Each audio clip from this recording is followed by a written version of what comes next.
వరుస ఎన్కౌంటర్స్ తో మావోయిస్టులలో కోలుకోలేని దెబ్బ తగులుతుంది. అదే విధంగా 2 రోజుల క్రితం జరిగిన ఒరిస్సా మరియు ఛత్తీస్గఢ్ బార్డర్ లో జరిగిన ఎన్కౌంటర్ లో దాదాపు 24 మంది మావోయిస్టులు అయితే మృతి చెందారు. ఇందులో కేంద్ర కమిటీ సభ్యుడైన చలపతి మరణించడం కూడా వాళ్ళకి కోలుకోలేని దెబ్బగానే అనుకోవచ్చు. సో ప్రస్తుతం జరుగుతున్న ఈ ఎన్కౌంటర్లు కానీ ఈ మావోయిస్టులు ఎందుకు ఈ విధంగా మావోయిస్టులుగా మారుతారు, అసలు ఏంటి అన్న పూర్తి వివరాలు మనతో మాట్లాడడానికి ప్రస్తుతం ఇక్కడ నార్ల రవి గారు ఉన్నారు. మరిన్ని విషయాలు వారిని అడిగి తెలుసుకుందాం. సో సార్ చెప్పండి, అసలు ఇప్పుడు మనం గత ఏడాది నుంచి చూసుకున్నప్పటికీ కూడా వరుసగా మావోయిస్టుల పైన ఎన్కౌంటర్స్ అయితే జరుగుతున్నాయి. అంటే ఈ ఎన్కౌంటర్స్ అనేవి వాళ్ళు ఎంతో జాగ్రత్తగా ఉంటారు, వాళ్ళ ప్లాన్స్ అనేవి వేరుగా ఉంటాయి. అసలు ఈ ఎన్కౌంటర్స్ జరగడానికి వాళ్ళ ప్లాన్స్ లో వైఫల్యం ఉందంటారా? ఒకటండి, ఇప్పుడు ఈ జరుగుతున్న ఎన్కౌంటర్లలో చాలా మట్టుకు అంటే ఈ గత 2 ఏళ్ళుగా చూస్తే ఎన్నో ఎన్కౌంటర్లు చాలా. ఈరోజు బస్తర్లో ప్రపంచంలో అత్యధికంగా సైనిక మోహరింపు ఉన్న ప్రాంతాల్లో బస్తర్ ప్రాంతం ఒకటి. అంటే అక్కడ ఒక నలుగురు ఆదివాసీలు ఉంటే ఒకరు, కొన్ని ప్రాంతాల్లో అట్లా ఉంటే, కొన్ని చోట్ల అంటే కొన్ని ప్రాంతాల్లో అయితే ఒక ఆదివాసీకి ఒక 5-6 పోలీసులు అంత తీవ్రంగా సైనిక బలగాలను అక్కడ కేంద్రీకరించి కేంద్ర రాష్ట్ర బలగాలు, దాంతోపాటు అక్కడి స్థానిక ఆదివాసీలను రిక్రూట్ చేసుకొని డిఆర్జీ అని ఏర్పాటు చేసిన వాటితోటి ఈ కారణంగా అంటే చాలా పెద్ద ఎత్తున ఈరోజు అదే నేను అన్నట్టు ప్రపంచంలోనే అతి ఎక్కువగా పోలీసుల కాన్సన్ట్రేషన్ ఉన్న ప్రాంతం ఈరోజు బస్తర్. అందువల్ల ఈరోజు అంత పెద్ద ఎత్తున ఎన్కౌంటర్లు జరుగుతున్నాయి. అయితే అదే సమయంలో చాలామందిని గ్రామీణులను కూడా పట్టుకొని కాల్చి చంపుతున్నారు. ఒక ఎన్కౌంటర్లో ఈ మధ్యనే జరిగిన ఒక ఎన్కౌంటర్లో దస్రు అనే కామ్రేడ్ను కూడా ఆయన తన ఏజ్ సమస్య వల్ల అసలు లేచి నడవలేని పరిస్థితిలో ఒక గుడిసెలో ఉండి ఆయనకు రక్షణగా ఆయన పనులు చూడడానికి ఉంటే ఇంకొక కామ్రేడ్ వాళ్ళిద్దరు మాత్రమే ఉన్నప్పుడు ఆ ఇంటిని చుట్టుముట్టి వాళ్ళిద్దరిని చంపడం కాకుండా చుట్టూలో పొలాల్లో పనిచేస్తున్న 6 గ్రామీణుల్ని ఆదివాసీలను కాల్చి చంపినారు. వాళ్ళందరినీ ఎన్కౌంటర్ పేరుతో చూస్తున్నారు. ఇట్లా దాదాపు ప్రతి ఎన్కౌంటర్లో కొంతమంది నిజంగా విప్లవకారులు, దళాలు, ఆయుధాలు చేపట్టిన వారు ఉంటే గ్రామీణులను కూడా చాలా మందిని అట్లా చంపుతున్నారు. ఇంకొకటి, ఒకవేళ ఆ ఎన్కౌంటర్లో గాయపడిన వాళ్ళు ఉన్నా కూడా వాళ్ళని కూడా తర్వాత చిత్రహింసలు పెట్టి చంపుతున్నారు. ఇట్లా జరుగుతున్నది. దీనికి తోడు ఈ కాన్సన్ట్రేషను, పెద్ద ఎత్తున టెక్నాలజీని ఉపయోగించడము, ఆ కారణాల వల్ల ఇవి జరుగుతున్నాయి. ఇంత పెద్ద ఎత్తున మారణకాండ అక్కడ జరుగుతుంది. సో అంటే ఇప్పుడు మీరు అన్నట్టు మావోయిస్టులకు కంచుకోటగా ఉండేది బస్తర్. ఇప్పుడు ఆ ప్లేస్ మొత్తం కూడా పోలీసుల అదుపులో ఉంది అని అంటే ఇప్పుడు పోలీసులు వాళ్ళని పట్టుకుంటారన్న ఒక ఉద్దేశంతో వాళ్ళు వేరే ప్రాంతాలకు వెళ్ళే అవకాశం ఉంది. సో అంటే ఇప్పుడు ఈ వేరే ప్లేసెస్కి ఏదైతే వెళ్ళాలని అనుకునే సమయంలో ఇంకా పోలీసులకు చిక్కే అవకాశాలు ఉన్నాయంటారా? అంటే పోలీసులకు చిక్కడం అంటే ఇట్లాంటి దిగ్బంధము ఎక్కడైనా అంటే ఇంత పెద్ద ఎత్తున పోలీసు కాన్సన్ట్రేషను ఉండడం వల్ల అంటే ఈ పరిస్థితి వస్తుందని ముందే మావోయిస్టు పార్టీకి ఒక అవగాహన ఉంది. అంటే చరిత్రలో కూడా ఇప్పుడు చైనాలో మనం చూస్తే, చైనాలో ఒకప్పుడు విప్లవ పార్టీ దగ్గర 3 లక్షల సైన్యం ఉంటే చాలా దిగ్బంధనం జరిగి పెద్ద ఎత్తున ఇది అయిన తర్వాత 30,000 మంది సైనికులు మాత్రమే మిగిలిపోయినారు. అంటే కమ్యూనిస్ట్ పార్టీ ప్రజా విముక్తి సైనికులు. అటువంటి పరిస్థితిలో అక్కడి నుండి వాళ్ళు వేరే ప్రాంతానికి వెళ్ళి మళ్ళీ శక్తులు కూలగొట్టుకొని ఒక 10-15 ఏళ్లలో విప్లవం విజయవంతం చేసుకున్నారు. ఇప్పుడు సాధారణంగా బస్తర్ను ప్రత్యేకించి మాడ్ ప్రాంతంలో ఈరోజు మీరు చూడొచ్చు, కొంతకాలం కిందట అక్కడ సైనిక శిక్షణ పేరుతోటి ఒక 5,000 స్క్వేర్ కిలోమీటర్స్ని సైన్యానికి అధీనం చేయాలి అనేది. అంటే వాళ్ళు ప్రత్యక్షంగా మావోయిస్టు వ్యతిరేక దీంట్లో పాల్గొనకపోయినా పరోక్షంగా పాల్గొనేటట్టుగా, అంటే ఆ ప్రాంతాన్ని అంతా అసలు మాడు ప్రాంతం ఉండేదే 5,500 చదరపు కిలోమీటర్లు అయితే దాంట్లో అంత పెద్ద ఎత్తున సైనిక శిక్షణ పేరుతోటి స్వాధీనం చేసుకుంటే ఇక అక్కడి నుంచి ఆదివాసులను వెళ్ళగొట్టి మొత్తం స్వాధీనం చేసుకోవాలి. ఇవన్నీ జరుగుతున్నది ఎందుకంటే అక్కడ వీళ్ళని ఆదివాసులను వెళ్ళగొట్టి విప్లవోద్యమాన్ని అణచివేసే పేరుతోటి మన్మోహన్ సింగ్ కాలం నుండి కూడా ఇది బిగ్గెస్ట్ ఇంటర్నల్ థ్రెట్ అని చెప్పి మావోయిస్టులను నిర్మూలిస్తామని, ఇప్పుడైతే అమిత్ షా అయితే 2026 ఏప్రిల్ కల్లా నిర్మూలిస్తామని, అందుకే అంత పెద్ద ఎత్తున ఫోర్స్ని అక్కడ కాన్సన్ట్రేట్ చేసింది. అయితే ఈ పరిస్థితి వస్తుందని ముందే అంచనా ఉండవా లేవా అంటే తప్పనిసరిగా ఉన్నాయి ఎన్నో. అంటే చరిత్ర నుంచి నేర్చుకున్నప్పుడు అందుకే ఒకప్పుడు తెలంగాణలో ఇటువంటి పరిస్థితి వస్తుందనే దండకారణ్యంలోకి విప్లవకారులు ప్రవేశించారు. అట్లాగే బస్తర్కు మాత్రమే ఇది కాకుండా ఒడిశాలో ఇంకా మహారాష్ట్ర మధ్యప్రదేశ్ బార్డర్లో ఎక్స్టెండ్ కావడానికి కూడా వాళ్ళు ప్రయత్నాలు చేస్తూనే ఉన్నారు.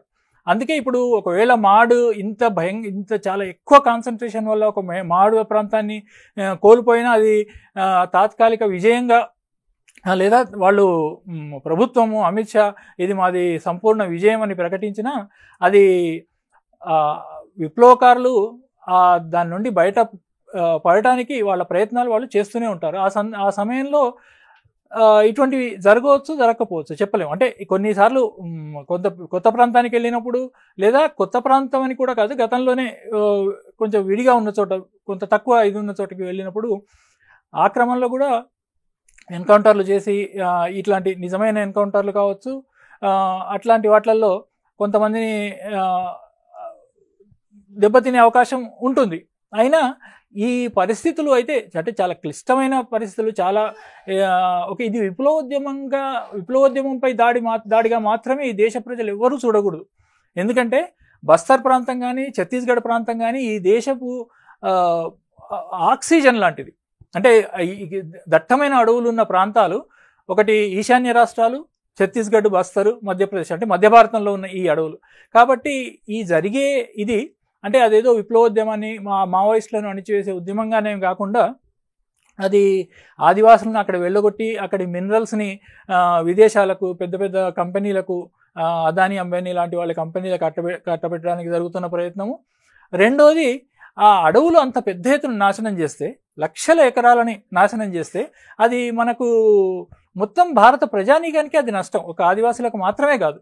ఇది మనం గుర్తించుకోవాలి. ఉదాహరణకి ఇప్పుడు నార్త్ ఛత్తీస్గఢ్లో హస్దేవ్ అరణ్యాలు అని చెప్పేసి పెద్ద ఎత్తున అక్కడ మూవ్మెంట్ జరుగుతుంది. అక్కడ కూడా పెద్ద పెద్ద యంత్రాలను పెట్టి ఒక్క రోజుల్లో లక్షల చెట్లను కొట్టేస్తున్నారు. అది బొగ్గు అక్కడ ఉంది అని. ఖనిజ నిక్షేపాలన్నీ మన దేశంలో అడవి ప్రాంతాల్లో ఉన్నాయి. మరి మొత్తం అడవులను దీనివల్ల ఇట్లా నాశనం చేసుకోవాలా అనేది కూడా మొత్తం సమాజం ఆలోచించాల్సిన పరిస్థితి. ఇది ఒక్క ఆదివాసీల సమస్యగానో మావోయిస్టుల సమస్యగా మాత్రమే చూడకూడదు. మీరన్న మళ్ళీ దానికి వస్తే తప్పనిసరిగా ఈ పరిస్థితులను ఊహించి ఇప్పుడు ఈరోజు ఎక్కువగా అంతకుముందు బస్తరు, మాడు ఆ ప్రాంతంలో కాన్సన్ట్రేట్ అయింది. నిన్న మొన్న జరిగిన ఎన్కౌంటరు గరియాబంద్, ఒడిశా ఛత్తీస్గఢ్ బార్డరు. అంటే ఒరిస్సాలో కూడా అంటే అట్లా ఎక్స్టెండ్ ఎట్లా నిర్దిష్టంగా చేస్తారనేది నేను చెప్పలేను, కానీ ఇది దృష్టిలో లేదని కాదు. అవసరమైతే ఒకప్పుడు బలగాలను కాపాడుకోవడానికి అంటే విప్లవ బలగాలను కాపాడుకోవడానికి తెలంగాణలో తాత్కాలికంగా విరమించి దండకారణ్య ప్రాంతానికి వెళ్ళారు. అదే విముక్తి ప్రాంతం ఏం కాదు, మొత్తంగా విముక్తమైన ప్రాంతం ఏం కాదు. కాబట్టి అవసరానికి అనుగుణంగా బలగాలను కాపాడుకోవడానికి విప్లవకారులు విస్తరించడానికి తప్పనిసరిగా ప్రయత్నం చేస్తారు. ఆ ప్రయత్నాల్లో ఈ జరుగుతున్న యుద్ధంలో ఆ ప్రయత్నం విజయవంతం అవుతుందనే మళ్ళీ. కానీ బస్తర్ ప్రజానీకాన్ని కూడా ఇది ఎట్లా ప్రభావితం చేస్తుంది అనేది మనం మొత్తం ఇంతకుముందు అన్నట్టు మన దేశ ప్రజలందరూ ఆలోచించాల్సిన విషయం. ఇప్పుడు ఈ కాల్పులు ఏవైతే జరిగాయో మంగళవారం మనకి భారీ ఎన్కౌంటర్ జరిగిందని అంటున్నారు. అసలు ఈ ఎన్కౌంటర్లో ఏం జరిగింది అని అనుకుంటారు. ఎందుకనంటే పోలీసులేమో ఎదురు కాల్పులు అని అంటున్నారు. కానీ అటు చూసుకుంటే మావోయిస్టులే దాదాపుగా 24 మంది వరకు చనిపోయారు అని అంటున్నారు. ఇంకా కూడా ఇవాళ నిన్న ఇంకో 2 దొరికారు అని చెప్పేసి అని అంటున్నారు. కానీ ఇటు పోలీసులు మాత్రం ఎదురు కాల్పుల వల్లనే వాళ్ళు చనిపోయారు, మా పైన ఫైర్ చేస్తే మేము ఫైర్ చేసామని అంటున్నారు. కానీ ఇటు పోలీసులలో మాత్రం ఎలాంటి నష్టాలు లేవు అని చెప్పేసి చెప్తున్నారు. అంటే దీన్ని నిజంగానే ఎన్కౌంటర్ అనుకోవచ్చా లేకపోతే ఎదురు కాల్పులు అనుకోవచ్చా? అంటే ఇది నిజంగా ఎక్కువ మటుకు నిజంగా జరిగిన ఎదురు కాల్పులే అయి ఉంటాయి. అంటే పోలీసులకు మావోయిస్ట్ విప్లవకారులకు మధ్య జరిగిన ఎన్కౌంటర్లోనే ఎక్కువ మంది చనిపోయి ఉంటారు. ఈ వివరాలు బయటికి వస్తే కానీ పూర్తిగా తర్వాత ఫ్యాక్ట్ ఫైండింగ్, పౌర సమాజాలు, సివిల్ లిబర్టీస్ ఆర్గనైజేషన్స్ ఇటువంటివి ఫ్యాక్ట్ ఫైండింగ్ చేస్తే తప్ప నిజాలు బయటికి రావు, లేదా మావోయిస్ట్ పార్టీనే ప్రకటనలు చేస్తే తప్ప పూర్తి నిజాలు బయటికి రావు. ఎందుకంటే మనం చాలాసార్లు అంటే ఈ ఎన్కౌంటర్లు అయితే తప్పనిసరిగా ఎన్కౌంటర్ అయితే జరిగి ఉంటుంది, అందులో డౌట్ ఏం లేదు. కాకపోతే ఆ ఎన్కౌంటర్లో ఇంతకుముందే చెప్పినట్టు కొన్నిసార్లు ఏంటంటే ఆ గ్రామస్తులని, ఆ చుట్టుపక్కల గ్రామాల వాళ్ళని కూడా పట్టుకొని కొంతమందిని సంఖ్య పెంచడానికి అన్నట్టు చంపేస్తున్నారు. నేను ఇంతకుముందే దసరుతో పాటు జరిపిన అట్లా చాలా ఉదాహరణలు. అంతకుముందు కూడా నార్త్ ఛత్తీస్గఢ్లో నారాయణపూర్, కాంకేర్ ఏరియాలో జరిగిన ఎన్కౌంటర్లో కూడా 30 మంది, ఒక 2 నెలల కిందట 30 మంది చనిపోయిన ఘటనలో కూడా వాళ్ళు మావోయిస్ట్ పార్టీ తర్వాత చెప్పిన ప్రకటన ఏంటంటే అది అందులో సగం మంది దాకా మావోయిస్టు విప్లవకారులు, కానీ మిగిలిన వాళ్ళంతా గ్రామస్తులు, చుట్టుపక్కల గ్రామస్తులను కూడా పట్టుకొని చంపేస్తున్నారని. అంటే గ్రామస్తులను ఎందుకు చంపుతున్నారంటే వాళ్ళు తమ హక్కుల కోసం వాళ్ళు కూడా పోరాడుతున్నారు కాబట్టి, ఈ డిస్ప్లేస్మెంట్కి వ్యతిరేకంగా లేదా అక్కడ పెద్ద ఎత్తున క్యాంపులు పెట్టడానికి వ్యతిరేకంగా చాలా 2 ఏళ్ల నుంచి అక్కడ ఎన్నో ప్రాంతాల్లో క్యాంపులు ఎత్తివేయాలని చాలా శాంతియుతంగా, మనం అంటామే శాంతియుత పద్ధతుల్లో, అంటే చట్టబద్ధమైన పద్ధతుల్లో అని, ఆ చట్టమైన బద్ధమైన పద్ధతుల్లో వేలాది మంది ఆదివాసీలు ధర్నాలు చేస్తూ అక్కడ ఇది చేస్తున్నారు. అయినా ఆ సంస్థని, మూలవాసి బచావ్ మంచ్ అనే సంస్థని ఛత్తీస్గఢ్ ప్రభుత్వం నిషేధించింది. దాంతోపాటు ప్రతిసారి జరిగిన ఎన్కౌంటర్లో ఇది మొత్తము పట్టుకొని కాల్చే అవకాశం లేదు, ఎందుకంటే వాళ్ళు విప్లవకారులు, వాళ్ళ దగ్గర కూడా తుపాకులు అవి ఉన్నాయి. అటువంటిది పరిస్థితులు, అంటే ఉదాహరణకి చలపతి లాంటి లేదా సాయుధ నక్సలైట్లతోటి పోరు జరుగుతుంది, అందులో డౌట్ ఏం లేదు. కానీ దాంతోపాటు పెద్ద ఎత్తున ఇట్లా చుట్టుపక్కల వాళ్ళని చంపడం, లేదా ఒక్కసారి చాలాసార్లు ఏం చేస్తున్నారు, అది గాయపడ్డ వాళ్ళని, పడిపోయిన వాళ్ళని కూడా తర్వాత టార్చర్ చేసి కానీ, లేకపోతే దగ్గర నుంచి కాల్చి చంపి కానీ అట్లా కూడా చంపేస్తున్నారు. అంటే ఇంత దారుణంగా ఈరోజు అక్కడ జరుగుతున్నది. అందువల్ల అంటే ఇది పార్షియల్లీ ఎన్కౌంటర్, అంటే ఒక్కొక్క ఘటన గురించి వాళ్ళు తర్వాత ఫ్యాక్ట్ ఫైండింగ్ తర్వాతనే తెలియగలుగుతుంది. కానీ ఇవి పూర్తిగా అసలు అంటే మన ఇక్కడ పట్టణ ప్రాంతాల్లోనూ ఒకప్పుడు పట్టుకొని చంపిన అటువంటి పూర్తి దొంగ ఎదురు కాల్పులు కాదు, పార్షియల్గా ఎదురు కాల్పులే అవి. అయితే దాంట్లో దొంగ ఎదురు కాల్పుల్లో కూడా చంపిన వాళ్ళు కూడా ఒక్కొక్క ఘటనలో ఉన్నారు. ఏ ఘటనలో ఏమున్నారు అనేది మనం చెప్పలేం, వాళ్ళ అక్కడ స్థానికంగా స్టేట్మెంట్ ఇస్తున్నారు తప్ప. రెండోది ఏంటంటే పోలీసులు అసలు గాయపడడం లేదు, చనిపోవడం లేదు అనేది ఉంటే అది నిజం కావచ్చు, కాకపోవచ్చు కొన్నిసార్లు. ఎందుకంటే ఇది ఈ విప్లవకారుల మొరేల్ పెరుగుతుందని, లేదా అక్కడ ఫోర్స్ మొరేల్ జనరల్గా ఓవరాల్గా తగ్గుతుందని అన్నిసార్లు నిజాలు బయట పెట్టకపోవచ్చు కూడా. అది కూడా ఒక అవకాశం ఉంది, అంటే చనిపోయారని నేను అనట్లేదు, అది కూడా ఒక అవకాశం ఉంది. కొన్ని ఘటనల్లో అట్లా విన్నాం, అంటే అప్పుడు జరిగిన ఘటనలో అసలు నష్టం ఏది జరగలేదు అన్న తర్వాత అక్కడి నుంచి లేదు పోలీసుల శవాలను తీసుకెళ్లారు అని గ్రామీణులు చెప్పిన ఘటనలు అట్లాంటి విన్నాం, పేపర్లలోనే వచ్చాయి అట్లా. కాబట్టి ఈ ఘటనల్లో ఏమీ జరగలేదా, పోలీసులకైనా నష్టం జరిగిందా అంటే చెప్పలేం. జరిగిండొచ్చు, నష్టం జరిగిండొచ్చు, ప్రాణ నష్టం జరిగిండొచ్చు, జరగకపోయిండొచ్చు. అయితే అంత వేలాది మందిని మోహరించి, అంటే ఒక 24 మంది ఉంటే 24 మంది చనిపోయింటే పోనీ అక్కడ ఒక 50-60 మంది అని పేపర్ల ప్రకారమే 50-60 మంది ఉన్నారంటే దానికి 2000 మంది 3000 మంది ఎన్నో అంచెలుగా సరౌండ్ చేసి అంటే 72 గంటల పాటు ఎన్కౌంటర్ జరిగిందని చెప్తున్నారు. అంటే ఒక చోటు నుంచి ఇంకో చోటికి తప్పించుకున్న క్రమంలో కూడా అట్లా జరుగుతుండడం వల్ల కూడా ఈ నష్టాలు ఇంత పెద్ద ఎత్తున ఉన్నాయి. అందులో పైగా తర్వాత నేను ఇంతకుముందు అన్నట్టు నిజంగా చనిపోయిన వాళ్ళు ఎవరు, పట్టుకొని చంపిందా అనేది అక్కడి స్థానికంగా నిజ నిర్ధారణ చేస్తే తప్ప చెప్పలేము.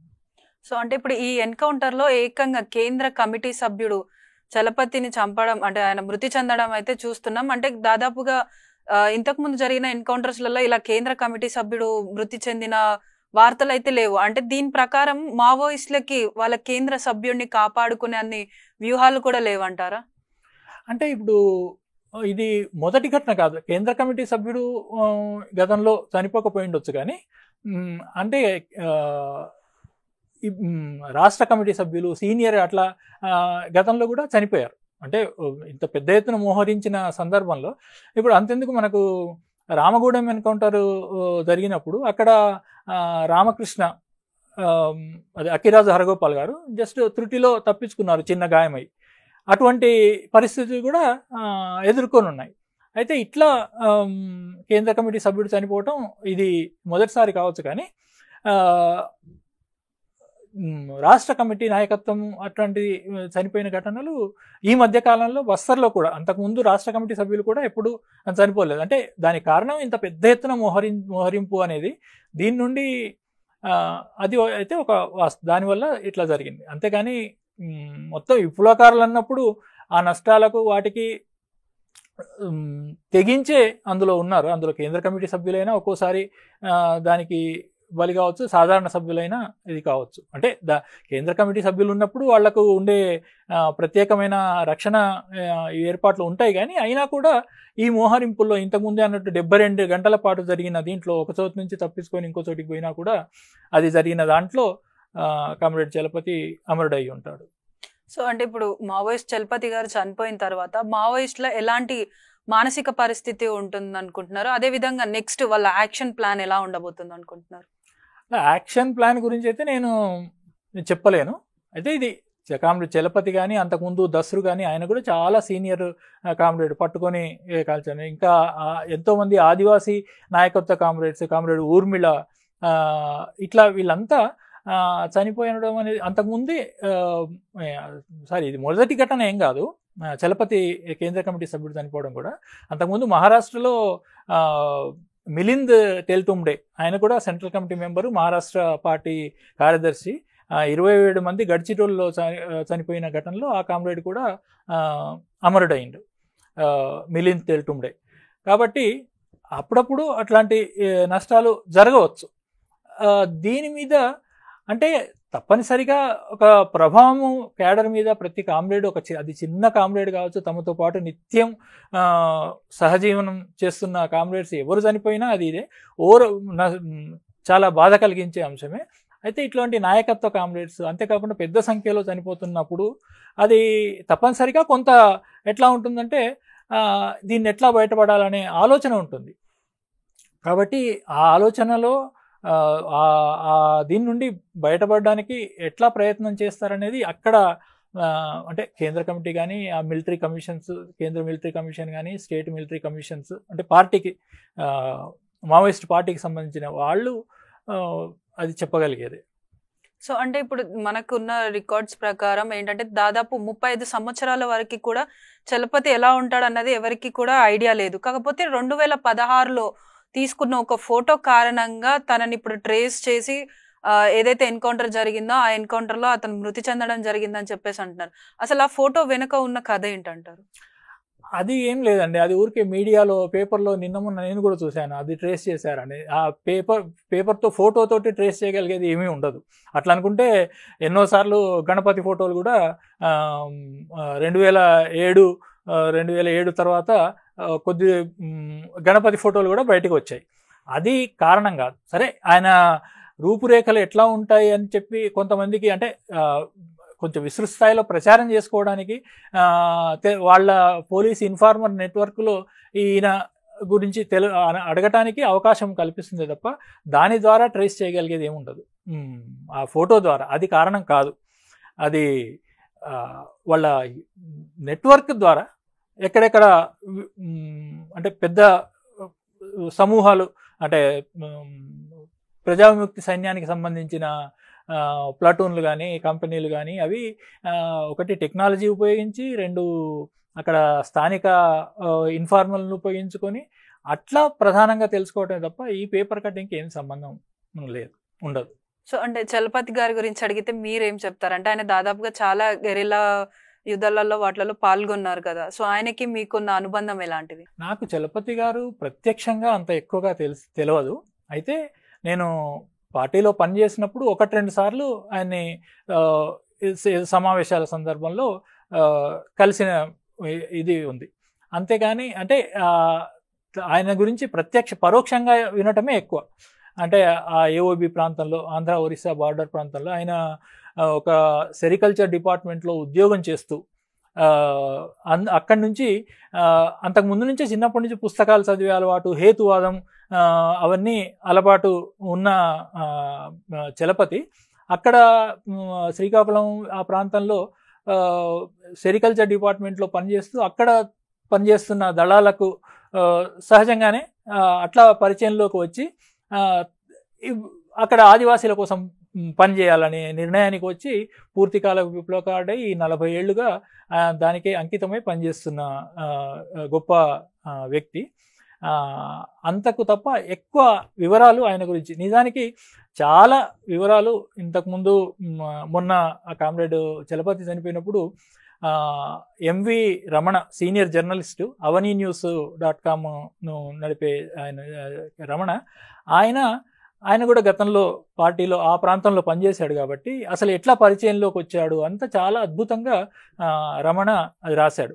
అందులో సెరికల్చర్ డిపార్ట్మెంట్లోకి వచ్చి ఎట్లా అంటే రాడికల్ విద్యార్థుల్ని, అంటే తన వయసు ఎక్కువైనా కూడా విద్యార్థుల్ని కింద నుంచి సమీకరించడానికి, ఆదివాసీలతో మమేకమై గ్రామాలకు ఆదివాసీ గూడాలకు వెళ్ళి వాళ్ళని సమీకరించడంలో, పార్టీలోకి ఇచ్చేయడంలో, ఉద్యమాన్ని నిర్మించడంలో ఎంత గొప్ప పాత్ర నిర్వహించాడనేది చాలా అద్భుతంగా కామ్రేడ్ చలపతి గురించి రమణ రాశారు. సో అంటే ఇప్పుడు మావోయిజాన్ని మొత్తం అసలు లేకుండానే చేస్తామని చెప్పి కేంద్రం అమిత్ షా పదే అని అంటున్నారు. అంటే ఇప్పుడు ఈ జరిగే ఎన్కౌంటర్లు అన్నీ కూడా నిజంగానే మావోయిజాన్ని మొత్తం అసలు ఏం లేకుండా మొత్తం తుడిచిపెట్టే విధంగా అవుతున్నాయని అనుకోవచ్చా? అంటే పాలకులు ఇప్పుడే కాదు, 1970లో చారు మజుందార్ చనిపోయినప్పుడు, శ్రీకాకుళం పోరాటం దాదాపు ముగిసిపోయినప్పుడు, అప్పుడు కూడా ఈ దేశం నుంచి నక్సలిజాన్ని తుడిచిపెట్టినామని చెప్పేసి అప్పుడు కూడా కేంద్ర రాష్ట్రాల ప్రభుత్వాలు ప్రకటించాయి. కానీ ఆ తర్వాత పెద్ద ఎత్తున ఎన్నో రాష్ట్రాల్లోకి మావోయిస్ట్ నక్సలైట్ పార్టీ లేదా తర్వాతి కాలంలో మావోయిస్టు పార్టీగా ఉన్న పార్టీ ఆ విప్లవోద్యమం విస్తరించాయి. ఇప్పుడు చాలా గడ్డు పరిస్థితిని ఎదుర్కొంటున్నది అనే దాంట్లో ఏమీ సందేహం లేదు.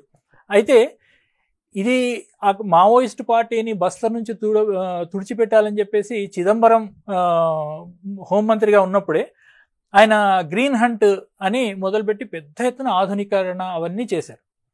స్పెషల్ ఫోర్సెస్ ట్రైనింగ్, సిఆర్పిఎఫ్ బలగాలను కానీ పోలీసు బలగాలను కానీ గ్రేహౌండ్స్ తరహాలో స్పెషల్ ట్రైనింగ్ ఇప్పించడం, జంగల్ వార్ఫేర్లో ట్రైనింగ్ ఇప్పించడం కానీ, అత్యంత దుర్మార్గమైన సల్వాజుడుం అనే మారణకాండను జరిపించడం కూడా అప్పుడు ప్రకటించినప్పుడు 2005లో సల్వాజుడంని ప్రకటించినప్పుడు 2009-10 కల్లా మేము మావోయిస్టు పార్టీని తుడిచిపెట్టేస్తామని అప్పుడు ప్రకటించారు.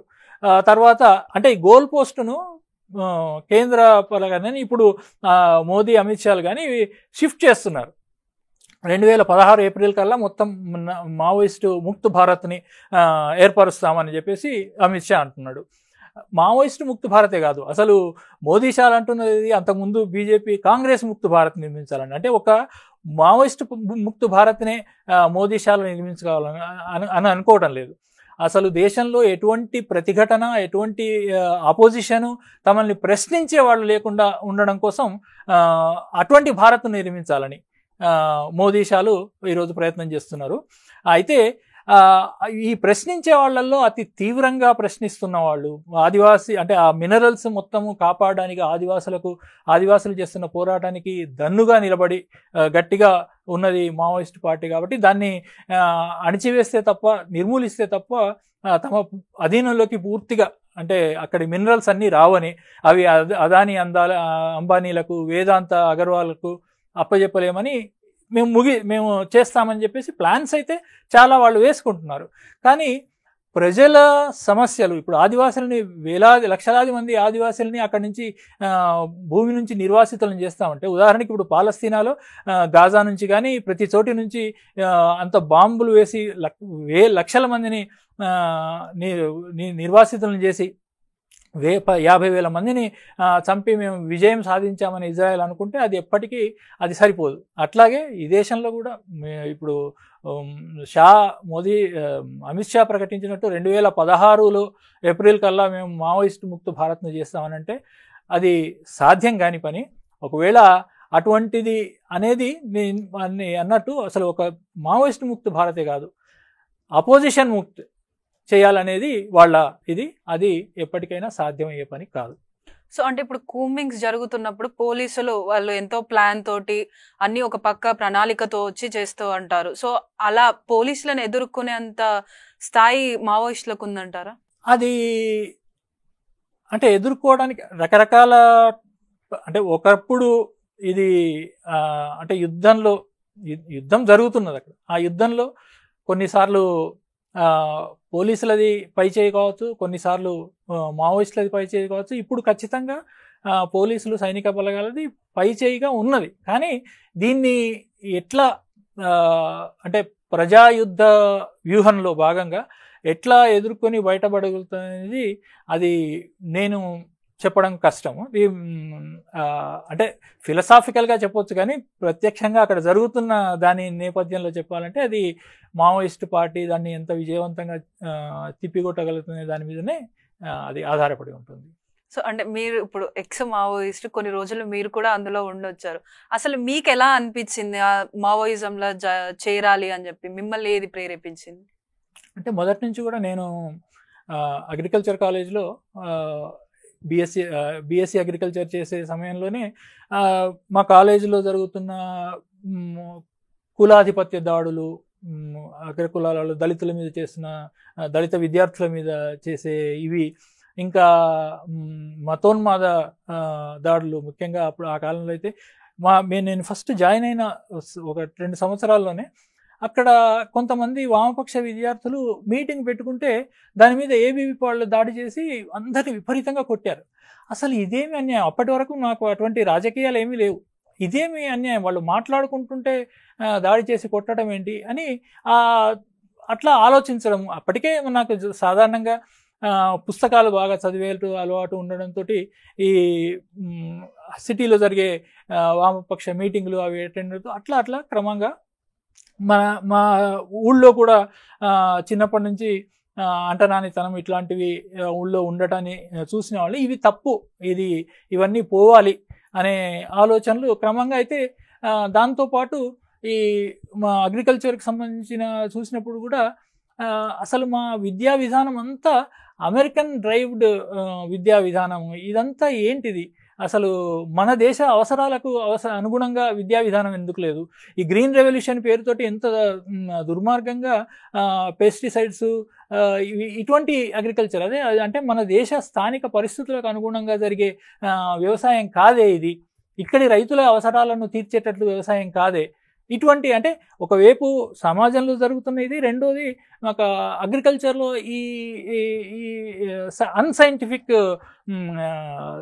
కోర్సు, అన్సైంటిఫిక్ అగ్రికల్చర్ మెథడ్స్ ఈ దేశంలో అడాప్ట్ చేస్తున్న దాని పట్ల, దాంతోపాటు ఇవన్నీ అంటే ఈ పెద్ద ఎత్తున పెస్టిసైడ్స్, ట్రాక్టర్లు, ఫర్టిలైజర్స్ ఇవన్నీ ఏ కంపెనీలకు ఎట్లా ఉపయోగపడుతున్నాయి, ఈ అధ్యయనం వల్ల కూడా ఇవి పెద్ద ఎత్తున సామ్రాజ్యవాద కంపెనీలకు, ఎంఎన్సీలకు, అంటే మన దేశ సంపదని పెద్ద ఎత్తున విదేశీ కంపెనీలు దోచుకోవడానికి పోతున్నవే.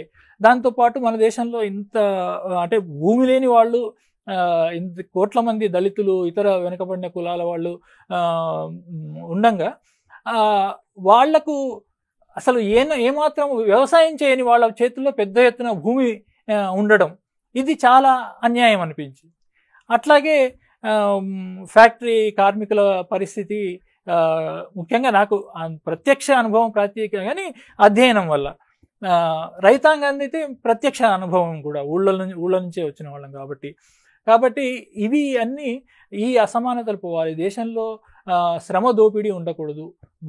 దేశంలో ఈ దేశం నిజమైన స్వాతంత్రాన్ని, అంటే సామ్రాజ్యవాదపు దోపిడీ నుండి విముక్తమైన దేశం కావాలి. వీటికి మార్క్సిజమే ఇది మార్గాన్ని చూపిస్తుంది. ఆ మార్క్సిజాన్ని ఆచరిస్తున్న పార్టీగా ఆనాడు పీపుల్స్ పవర్ పార్టీ రాడికల్ విద్యార్థిగా మొదలైన పీపుల్స్ పవర్ పార్టీ అట్లా విప్లవోద్యమం వైపు వచ్చాను. సో అంటే మరి ఆ మావోయిజం నుంచి మీరు ఎలా బయటకు వచ్చారు? నేను ఢిల్లీలో అగ్రికల్చర్లోనే పిహెచ్డి చేస్తూ 1997-98 ప్రాంతంలో పిహెచ్డి వదిలేసి బీహార్, జార్ఖండ్లో పని చేయడానికి వెళ్ళానండి. అక్కడి గ్రామాల్లో, అక్కడి అడవుల్లో పని చేయడానికి వెళ్ళాను. అక్కడ అప్పటి నుంచి 2009 దాకా అక్కడే పనిచేస్తూ ఉంటున్నాను.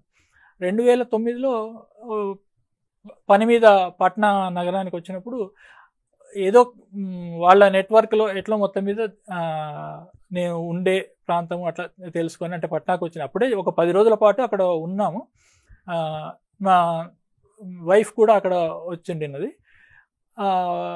మొత్తం మీద వాళ్ళ నిఘా పద్ధతుల్లో మా ఆసుపాసులు తెలుసుకొని 2009 అక్టోబర్లో మమ్మల్ని అరెస్ట్ చేశారు ఇద్దరిని. అంటే మొదలు నన్ను అరెస్ట్ చేసి నిజానికి అనుకోకుండా నేను బయటపడ్డాను. నిజానికి అప్పుడు ఎన్కౌంటర్లో చంపేసే ఉద్దేశంతో తీసుకొస్తున్నారు. నా వైఫ్ని ఆ రోజు అరెస్ట్ చేయలేదు. నన్ను తీసుకొచ్చి నేను అడిగిన నన్ను ఇట్లా పట్టుకున్న కొద్దిలో కొంచెంసేపటికే నేను అడిగాను, నన్ను ఎక్కడ మహబూబ్నగర్ తీసుకెళ్ళి చంపేస్తారా, హైదరాబాద్లో చంపేస్తారా అంటే నేను పనిచేసింది హైదరాబాదు ఇది అంటే నీవు నిర్ణయించుకోవాలి ఇట్లా అన్నారు. అయితే వేరే కారణాల వల్ల అక్కడ నాకు ఒక చోట ఒక 4-5 గంటలు ప్రయాణం ఇటువైపు సౌత్ వైపు ప్రయాణిస్తున్న ఒక చోట అవకాశం దొరికి నేను కేకలు వేయడంతో అక్కడి ప్రజలు ఇదేదో జరుగుతున్నది అని ఆపడం వల్ల నేను బయటపడ్డా. ఆ తర్వాత నా విషయం ఎట్లాగో బయటపడిపోయింది కాబట్టి నా భార్యను కూడా నెక్స్ట్ డే అరెస్ట్ చేశారు. అట్లా అప్పటి నుంచి 2009 నుంచి 2016 దాకా నేను హజారీబాగ్ జైల్లో, చెర్లపల్లి జైల్లో, విశాఖపట్నం జైల్లో కేసులు ఎదుర్కొని వాటన్నిటిలో మొదలు బెయిల్ మీద, తర్వాత మొత్తం కేసులన్నీ అయిపోయాయి. ఆ తర్వాత నా ఆరోగ్య పరిస్థితులు వీటి వల్ల నేను ఇంకా మళ్ళీ విప్లవోద్యమంలోకి ప్రత్యక్షంగా వెళ్ళలేదు. అయితే ఈ సమాజంలో మార్పుకు ఇవన్నీ తప్పనిసరి అవసరమైనవి అనే దాంట్లో మాత్రం ప్రగాఢ విశ్వాసాన్ని ఇప్పటికీ కలిగి ఉన్నాను. దాంతోపాటు ప్రస్తుతం నాకు అనుకూలమైన ఈ పరిస్థితులు అనుకూలించే రీతిలో సామాజిక పోరాటాల్లో పాల్గొనాలనే దృక్పథంతో ఉన్నామండి. సో చూస్తున్నారు కదా, ఇది మావోయిస్ట్ నుంచి ఎక్స్ మావోయిస్ట్గా అయిన నార్ల రవి గారి స్టోరీ. అదే విధంగా ఏదైతే ఇప్పుడు జరుగుతున్నటువంటి ఎన్కౌంటర్ల పరిస్థితి పైన ఆయన ఏమనుకుంటున్నారో, అసలు అది దాని లోపల ఉండే విషయాలు ఏంటన్నది కూడా మనతో తెలిపారు. సో ఇది ఇవాల్టి programme. For more videos like this, subscribe Big TV channel.